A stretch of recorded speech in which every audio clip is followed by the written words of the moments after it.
Սրբազան պայքարից եւ Հույդայից մարդիկ են բերման ենթարկվել, հայտնում են երկու ուժերից։ Սրբազան պայքարի առաջնորդ Բագրատ Սրբազանն այս ամենը կապում է Նիկոլ Փաշինյանի Թուրքիա այցի հետ։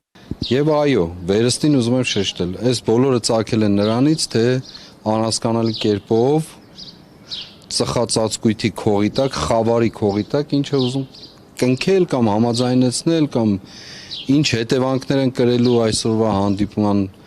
այսպես ասած արդյունքները իրենց մտքով եւ բոլորը պայմանավորված է դրանով, ուրիշ ոչինչ։ Թուրքիայում գտնվող կապիտուլյանտը իր արժեքը բարձրացնելու եւ թուրքերին դուր գալու համար ազգային ուժերի եկեղեցու դեմ ավելի նոր թափով պատրաստվում է պայքարել։ Տարբեր ձեռբակալություններ են տեղի ունենում մարզերում, Երևանում, ներկուսակցության մի շարք անդամների։ Խոսեցինք նույն գործով ոստիկանության բաժանմունք հրավիրված Արա Ռոստոմյանի փաստաբանի հետ։ Նա ասում է, պաշտպանյալին հարցրել են արդյոք կապ ունի զանգվածային անկարգությունների հետ, թե չէ, այնուհետև ազատ են արձակել։ Արա Ռոստոմյանի պահով ասեմ, որ հրավիրվել էր ոստիկանության քաղաքային վարչություն, այնտեղ շատ նորմալ վերաբերվեցին։ Ընդդիմադիր պատգամավոր Գառնիկ Դանիելյանը նույնպես կանխարգելի չէ համարում իրենց կողմնակիցների ձերբակալումը։ Ինչ ամենք պիտի ձեռներս ծալած նստենք, ինչ անենք, բայց մեր քայլերը օրինականության շրջանակներում են։ Մեր անհնազանդության ակցիաները, մեր բողոքի ակցիաները օրինականության շրջանակներում են։ Եվ այսուհետ էլ մենք ելի նորից օրինականության շրջանակներում մենք պատրաստ ենք մեզնից կախված ամեն ինչ անել, որպեսզի դա տեղի չունենակ եւ կանխենք եւ հնարավոր նաեւ որևէ մի